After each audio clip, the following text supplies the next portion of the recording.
नमस्कार मित्रांनो, लग्नानंतर होईलच प्रेम या मालिकेच्या आजच्या भागात आता काव्या जीवावर खूप चिडलेली असते आणि ती रागाच्या भरातच त्याला विचारते, जीवा मला आता फक्त एक गोष्ट तू सांग, अरे आपण इथे येण्या अगोदर तू मिथुन काकांना पाठवलंस का इकडे आणि त्यांना हे लपवून ठेवायला सांगितलं का?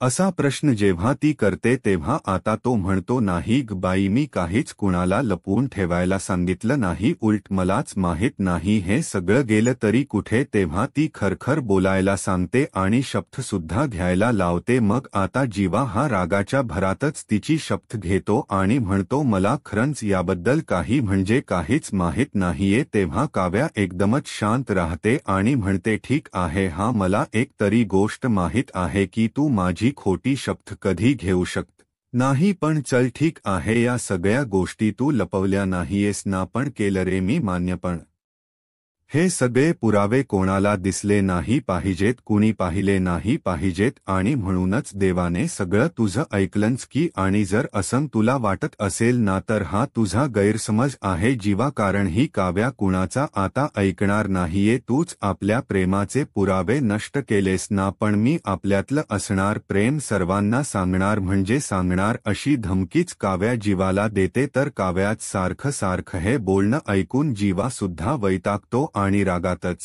म्हणतो, तुला सांगायचं ना, जा आता जाऊन सांग जा, पण कितीही तू ओरडलीस ना तरीही मी हे प्रेम कधी म्हणजे कधीच मान्य करणार नाही. तेव्हा ती विचारते, नाही मान्य करणार का? ठीक आहे जीवा, तुला जे करायचं ना ते कर आता तू जीवा, आणि मला जे करायचं ना ते मी करेनच, समजलं का? असं म्हणून ती आता खूपच चिडते. तेवढ्यातच आता मिथुनच लक्ष, हे काव्या आणि जीवा दोघेही गप्पा मारतायत हे मिथुनच्या लक्षात येतं. त्यामुळे काव्या, जीवा इकडे या पटकन इकडे, काय गप्पा मारण्याचं काम सुरू आहे आता मिथुन विचारतो. मग काव्या आता हो आलो आलो लो असं म्हणून पुढे जायला निघते आणि मग नंतर पुन्हा एकदा जीवाला सांगते की हे बघ जीवा, तुला जर आपलं प्रेम मान्य करायचं नसेल ना तर नको करूस, आता बघ मी काय करते. असं म्हणून ती आता पार्थ आणि नंदिनीकडे जायला निघते. तेव्हा जीवा सुद्धा तिच्या पाठोपाठला धावतो. इकडे मिथुन नंदिनीला सांगत असतो, हे बघ नंदिनी, हा आमचा आहे खूप मोठा लॉन आणि इथे जर आम्ही रात्री सर्वजण बसलो ना, इतका वारा सुटतो ना की अक्षरशः माणूसच उडून जातो. बायद आमच्या लॉनवर आजूबाजूला वेगवेगळ्या प्रकारची झाड सुद्धा लावलेली आहेत. आता चाफा बोले ना तरीही मला चाफ्यासाठी बोलावं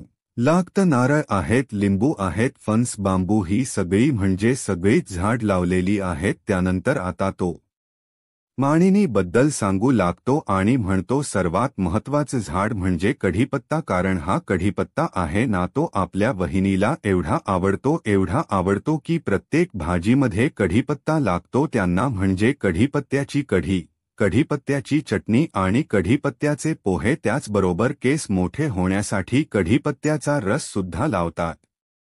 तेव्हा आता मिथुन हे जे काही एक्साइटमेंटमध्ये सगळं सांगत असतो ते ऐकून नंदिनी आणि पार्थ हसत असतात. बाय द वे, आमच्या विक्रमदादांनी ना विदेशातून झाड मागवली होती, ती झाड टिकली नाही, मग आपली देशी झाड लावली. तुला सांगतो आता नंदिनी, हे सगळं आम्हाला ना अगदी हौसेने करायला खूप आवडतं. पण बाय द वे, तुला लॉन कसं वाटलं, आवडलं का? तेव्हा खूप छान भारी लॉन आहे असं नंदिनी म्हणते. त्याच वेळी तेथे जीवा आणि काव्या हे दोघेही येतात. तर दोघांच्याही चेहऱ्यावर अगदी 12च वाजलेले असतात. तर पार्थ नंदिनीला सांगतो, याच लॉनवर आमचा जीवा ना तासनतास फिरत असायचा आणि तासनतास फोनवर सुद्धा बोलायचा. तेव्हा आता काव्या आणि जीवा हे दोघेही एकमेकांकडे पाहतच राहतात. नंदिनी आता आश्चर्याने पार्थकडे पाहते आणि विचारते, जीवा आणि तासनतास फोनवर बोलत बसायचे नक्की कुणाबरोबर? तेव्हा काव्या अजूनच डोळे मोठे करून जीवाकडे पाहते, कारण तिला माहीत असतं माझ्याबरोबरच हा तासनतास फोनवर बोलायचा. मग पार्थ म्हणतो की जेलस फील झालात ना नंदिनी लगेच? तेव्हा ती म्हणते, नाही हो, कुठल्यातरी फ्रेंड्स बरोबर बोलत असतील ना हे. तर आता काव्या म्हणते, नाही, किंवा गर्लफ्रेंड बरोबर सुद्धा बोलू तातच नाही. तेव्हा नंदिनी आणि पार्थ हे दोघेही आता काव्याकडे पाहतच राहतात. तर आता नंदिनी विचारते, काय बोलतेस काय काव्या तू? तेव्हा काव्या म्हणते, अग ताई एवढं काय त्यात? अगं असूच शकते ना आजीवांची गर्लफ्रेंड. अगं कमॉन ताई, आता 1 महिना झाला की लग्नाला आणि महिन्याभरात कुठलाही नवरा त्याच्या बायकोला एवढं तर सांगू शकतो हो की नाही? असं म्हणून ती पुन्हा जीवाकडे पाहते तर जीवा बिचारा खूप घाबरलेला असतो. तेव्हा आता नंदिनी काव्याकडे पाहतच राहते आणि विचारते, काव्या अगं काही काय बरतेस आणि एवढा वेळ तुम्ही दोघे तिकडे काय करत होतात असंही विचारते. मग आता पार्थ म्हणतो, अहो नंदिनी जीवाना फार्म हाऊस दाखवत असेल, काव्याला कसं वाटलं सांगा ब्र आमचं फार्म हाऊस, जरा कौतुक करा ना असं तो काव्याला अगदी लाडानेच म्हणतो. तेव्हा काव्या म्हणते, हो सांगते की सांगते अहो, पण त्या अगोदर मला तुम्हा सर्वांना काहीतरी अजून महत्त्वाचं सांगायचं. ते सांगू का अगोदर? पण नाही मी विचारत का बसलीय, मी तेच अगोदर सांगते असं काव्या बॉम्ब फोडते. मग जीवाला अजूनच मोठा धक्का बसतो आणि तो काव्याकडे पाहतच राहतो. तर काव्या सुद्धा अगदी नजर रोखून त्याच्याकडे पाहते आणि अजिबात कुणाला घाबरत नसते. तेव्हा आता नंदिनी विचारते, नेमकं काय सांगायचं काव्या तुला? तेव्हा काव्या आता जीवाच्या आणि तिच्या नात्याबद्दलच सत्य सांगणार असते. तेव्हा आता जीवा म्हणतो, एक मिनिट पण त्या अगोदर ना मला तुम्हा सर्वांना ना काहीतरी सांगायचं, आय मीन बोलायचं. आणि खरं तर तुम्हा सर्वांना खूप मनापासून मला थँक्स म्हणायचं. इतकं छान तुम्ही सरप्राईज दिल्याबद्दल आणि माझ्या आवडत्या जागी तुम्ही मला घेऊन आल्याबद्दल. Actually I feel much better असं म्हणून जीवा सर्वांचेच आभार मानतो. त्यावेळी आता मिथून हणतोय, गबरू जवान, अरे तू कुठे काय फील करतो हे ओळखण्यात आणि बुद्धिबळाच्या खेळात आम्ही अगदी तरबेज आहोत. तेव्हा सर्वजण आता हसतात. त्यावेळी जीवा विचारतो, म्हणजे तू आणि आई त्या दिवशी चेस खेळताना हाच प्लॅन करत होता की काय असा? आता तो नंदिनीला विचारतो. मग मिथून त्याच्या जवळ जातो आणि म्हणतो, हो राईट हाच प्लॅन आम्ही सर्वजण करत होतो. तुझ्याजवळ बसून या दोघीही फोनवर बडबड करत होत्या आणि तीच बडबड ना आम्ही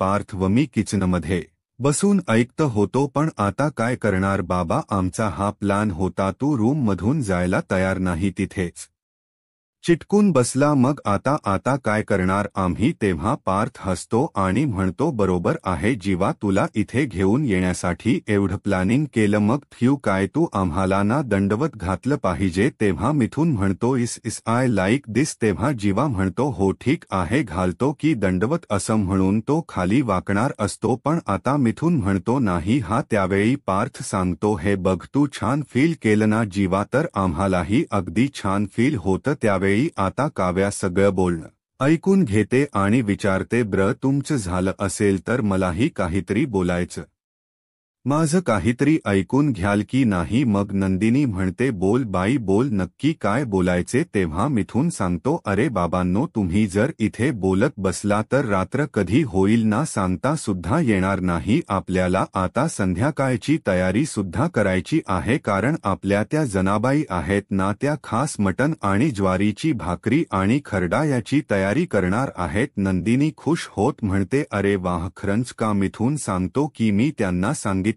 की खास मोहिते स्टाईल मटण हव्य, तांबडा पांढरा रसा आणि झणझणीत. मग आता नंदिनी कोल्हापूरच्या भाषेतच म्हणते, हो चालते की तुम्ही म्हणाल ना तसं करून देतो. मग तिचा हा डायलॉग ऐकून सगळेच जण हसतात. त्यानंतर पार्थ, नंदिनी, मिथून तेथून तयारीसाठी जातात तर काव्या आणि जीवा तेथेच थांबतात. मग काव्या विचारते, काय रे, मला जर बोलायचं होतं तर तू माझं बोलणं मध्ये ब्रेक का केलंस?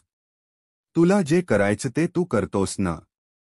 चल, तुझा वाढदिवस आहे ना, तर तुला 12 वाजेपर्यंतचा वेळ दिला, तू काहीही केलं ना जीवा, तरीही आपल्यातलं हे प्रेम आज रात्री 12 वाजता सर्वांना कळणार म्हणजे कळणारच. अशी धमकी देऊनच ती आता तेथून जाते. तर जीवा हा अजूनच घाबरतो आणि डोक्याला हात लावतो. तर दुसरीकडे मानिनी शांतपणे विचार करत बसलेली असते. तेवढ्यातच तेथे आता विक्रम येतो आणि तिच्यासमोर गजरा धरतो. तेव्हा आता मानिनी ही विक्रमकडे पाहतच राहते आणि अगदी त्याला पाहताच तिचा चेहरा खुलतो. ती विचारते, अहो काय करताय काय? मग आता तो लगेचच एक गजरा तिच्या केसांमध्ये अगदी छान प्रकारे माळतो. तेव्हा ती विचारते, अहो हे काय? अहो आपल या मुलांच्या लग्नाला 1 महिना झालाय आपल्या नाही. मग विक्रम हसतच म्हणतो, अगं पण जेव्हा आपल्या लग्नाला 1 महिना झाला होता तेव्हा जसा मी होतो तसाच आहे की नाही अजून. ती म्हणते की हो आहात ना, जसेच्या तसेच आहात. मग आता विक्रम विचारतो, मानिनी तुला एक सांगू, अगं प्रेम आहे ना, प्रेम हे आयुष्यात दोनदा होतं. तेव्हा मानिनी आश्चर्याने विचारते, दोनदा म्हणजे असं कसं बोलू शकताय तुम्ही? मग आता तो म्हणतो, कसा आहे ना, पहिल्यांदा जे प्रेम होतं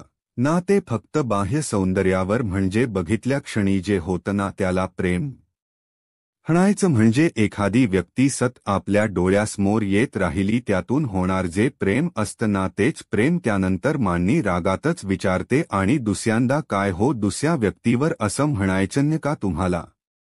विक्रम हसतो आणि म्हणतो, छे असं नाही अगं, दुसऱ्यांदा प्रेम सुद्धा ना त्याच व्यक्तीवर जडतं. त्याचं ते तसंच रुपडं राहिलेलं नसेल ना तरीसुद्धा, म्हणजे हे हलकसं थोडं वाढलेलं वजन, केसांच्या कडेला आलेली अशी ही चांदणी, डोळ्यांच्या कडेला पडणाऱ्या रेषा या आधीपेक्षाही त्या व्यक्तीला सर्वात जास्त सुंदर बनवतात. दुसऱ्यांदा प्रेमात पडतो ना तेव्हा आपल्या माणसाचं रुसणं, रागवणं आणि काळजी घेणं, तिच्या पाठीशी उभं राहणं, या सगळ्याच्या प्रेमात पडतो माणूस. आता मी तुझ्या प्रेमात पडलोय असं म्हणून तो मानिनीवर असणारं नितांत प्रेम व्यक्त करतो. तेव्हा मानिनी विचारते, काय हो तुम्ही काय आज पावसात वगैरे भिजवून आलात की काय? कारण रोमांस तर अगदी वरचाच चाललाय. विक्रम म्हणतो की पण माझा हा रोमांस तुला आवडतो की नाही सांग ब्रह. मग आता मानिनी हो असं म्हणते तर विक्रम म्हणतो, खरं तर जीवाने आणि पार्थने माझ्या पायाशी बसून पायगड्या घेतल्या पाहिजे, कारण बायकोला कसं खुश करायचे याचे सल्ले मी त्यांनाही देईल. त्यांनाही मी सांगेल ना की प्रेम काय असतं, प्रेम कसं असतं आणि प्रेमामध्ये कसं पूर्णपणे असं अगदी डुबून जायचं असतं. मग आता मानिनी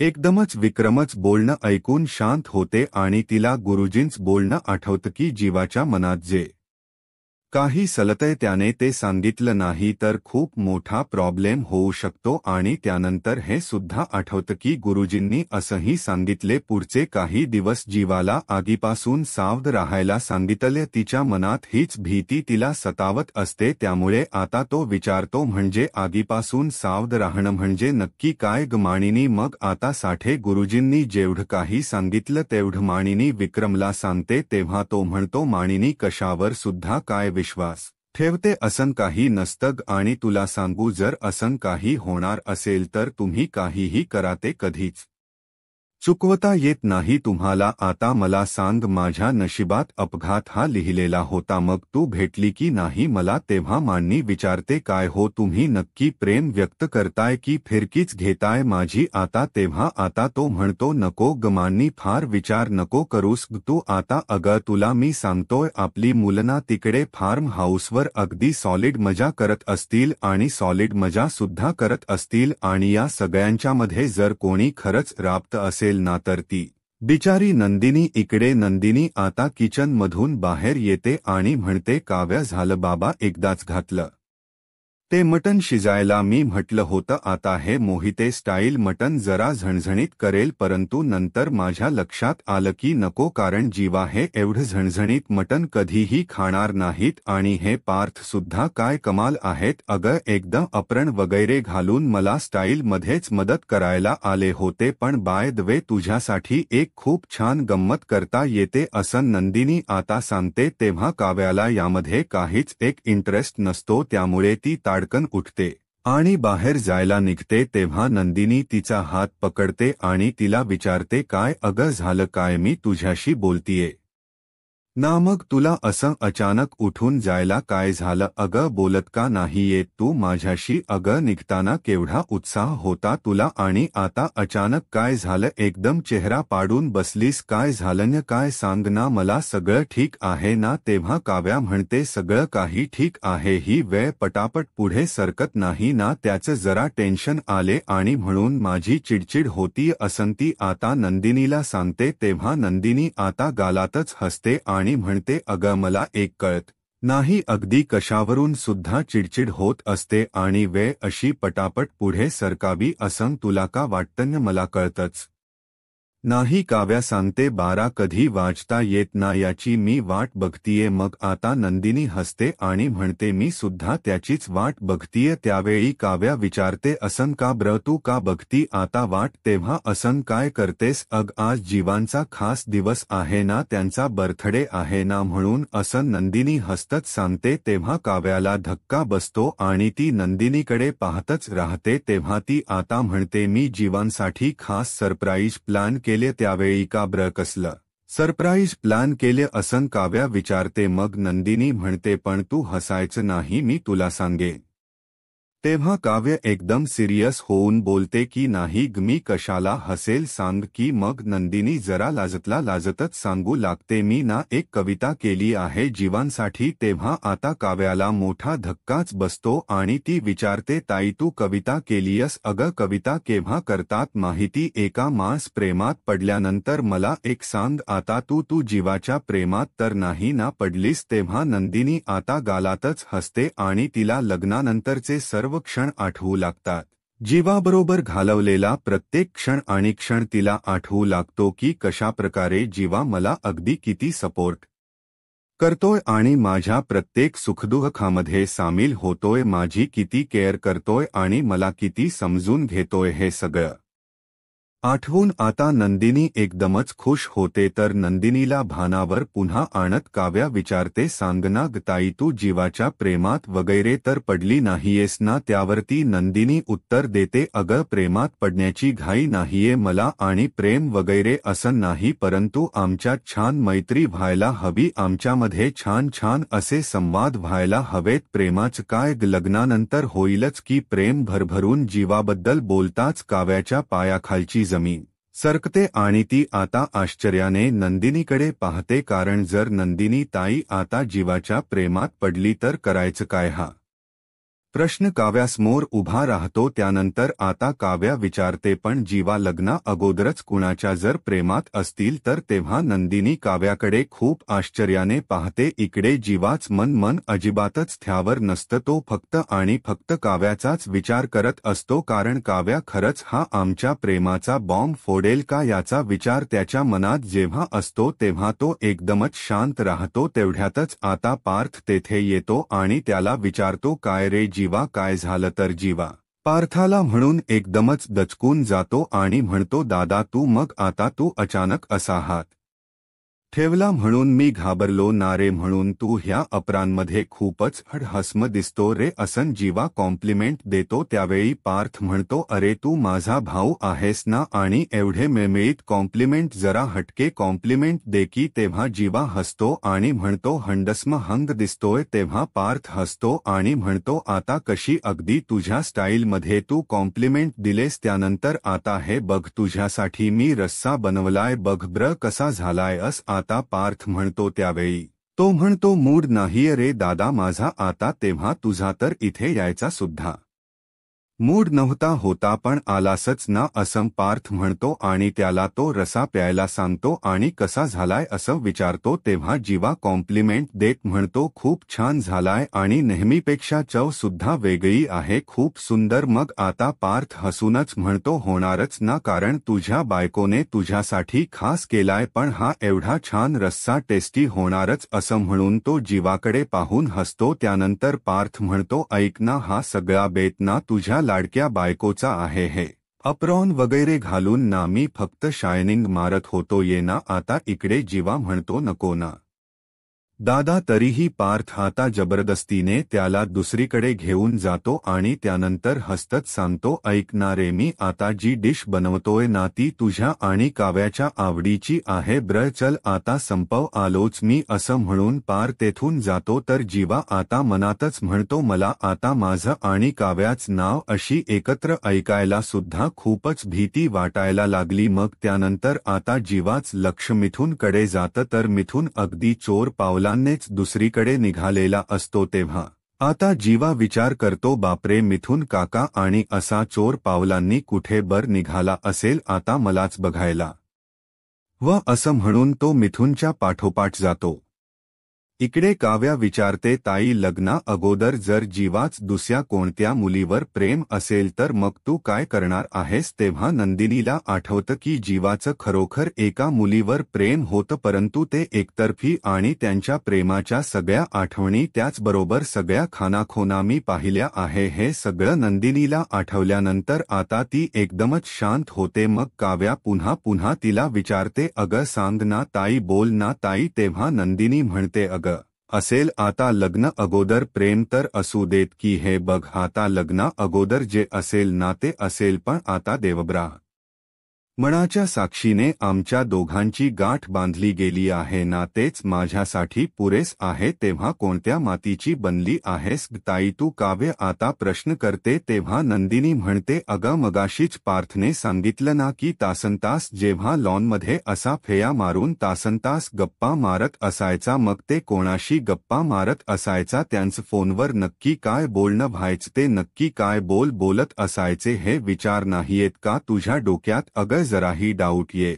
नाही का तुझ्या डोक्यात? असं काव्या भडकूनच विचारते. तेव्हा नंदिनी शांतपणे म्हणते, अगं त्यात काय विचार यायचा डोक्यात आणि काय डाऊट घ्यायचा मी? मग नंदिनी म्हणते की अगं तू सुद्धा नाही का तुझ्या मैत्रिणी बरोबर तासनतास गप्पा मारत बसायची, मग मी डाऊट घ्यायला हवा होता का तेव्हा तुझ्यावर? तेव्हा काव्या धक्क्यानेच नंदिनीकडे पाहते. मग त्यावेळी नंदिनी सांगते, हे बघला अगोदरच माहीत आहे, जीवाच लग्न अगोदर दर जे प्रेम होत ना कोणत्या मुलीवर ते मला अगोदरच माहीत आहे. हे ऐकून काव्याला खूप मोठा धक्का बसतो आणि काव्याला असं वाटतं की माझ्याबद्दल सुद्धा माहीत आहे की काय ताईला? मग आता काव्या विचारते, काय अगं काय ताई काय बोलतीस काय तू? मग आता नंदिनी म्हणते, हो अगं जीवाने स्वतःच मला हे सगळं सांगितलं. तेव्हा काव्या धक्क्यानेच विचारते, नक्की काय सांगितले त्यांनी तुला? अगं बोल ना ताई, मी काहीतरी विचारते. मग नंदिनी शांतपणे म्हणते, खरं तेच सांगतीय अगं, नवरा बायको मधल्या गोष्टी दुसऱ्या कुणाला सांगू नये असं म्हणतात, पण तू बहीण आहेस माझी आणि तुला विश्वासाने सांगायला मला काहीच हरकत नाही. अगं त्या दिवशी त्याच कपाट आवरत असताना त्यांच्या कपाटामध्ये मला एक मोल्ड सापडला, एका मुलामुलीने एकत्र धरलेले हात होते ते. मग आता काव्याला आठवतं की याच फार्म हाऊसवर आम्ही दोघांनी तो मोल्ड बनवला होता आणि आमच्या दोघांच प्रेमाच प्रतीक आहे ते. काव्या एकदमच गडबडून जाते आणि पुढे आता नंदिनीला विचारते, मग अगं त्या मोल्डवर जे आणि के असं सुद्धा लिहिलं होतं, मला अंदाज आला जे फॉर जीवा असेल, पण के म्हणजे अजून नाही माहीत नक्की कोण आहे ते. तेव्हा नंदिनी म्हणते, तेच ना, मला तेच माहीत नाहीये के म्हणजे कोण आहेत. अगं खोदून खोदून जेव्हा त्यांना विचारलं ना तेव्हा कुठे त्यांनी जाऊन सांगितलं की लग्ना अगोदर माझं एका मुलीवर जीवापाड प्रेम होतं, ते सुद्धा एकतर्फी, कारण तिच्या बाजूने ते प्रेमच नव्हतं असं. नंदिनीला आता सांगतानाच काव्याला धक्का बसतो, कारण जीवा एवढं खोट कुठ नंदिनी ताई बरोबर बोलतोय हे अगोदरच काव्याला समजतं. मग आता काव्या म्हणते, एकतर्फी असं म्हणाला का तो? त्यावेळी नंदिनी म्हणते, हो अगोदर पटलं का मला ते, मी त्यांच्यावर विश्वास ठेवला, पण त्यांच्या छातीवर एक टॅटू सुद्धा होता आणि तो सुद्धा क अक्षराने सुरू होणारा. मग काव्याला आठवतं की माझ्याच नावाचा टॅटू जीवाने इथे छातीवर गोंदवून घेतलाय, तेव्हा तू तो टॅटू पाहिलास का असं काव्या विचारते. नंदिनी म्हणते, अगं जीवांच्या अंगावर चहा सांडला होता नाही का तुझ याकडून चुकून? तेव्हा ते शर्ट बदलण्यासाठी वर गेले तेव्हा मी चुकूनच कहे अक्षर पाहिले त्यांच्या छातीवर. मग आता काव्या विचारते, काय नंदिनी ताई हे एकतर्फी प्रेम असेल असं वाटतं का तुला? अगं मला तर हे ऐकून सुद्धा अगदी खोटच वाटतं. मग आता नंदिनी म्हणते, अगं तुला वाटणारच, कारण तू काय जीवांची बायको नाही आहेस ना आणि तुला याबद्दल ना काहीही वाटू शकतं, पण मी त्यांची बायको आहे आणि माझा ना त्यांच्यावर अगदी पूर्णपणे विश्वास आहे. आता ते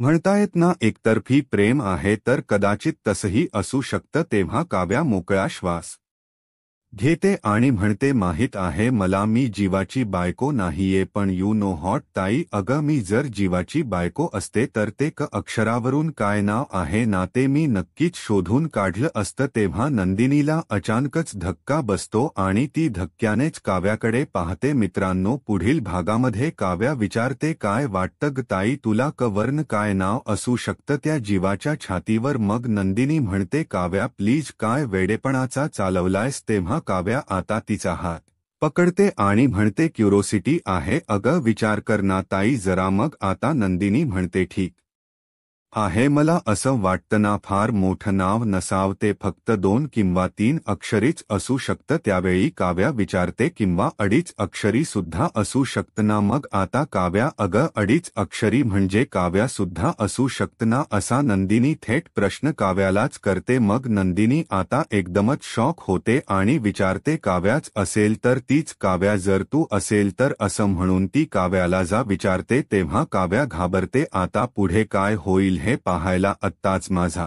महाराष्ट्र या यूट्यूब चॅनलला सबस्क्राईब करा धन्यवाद.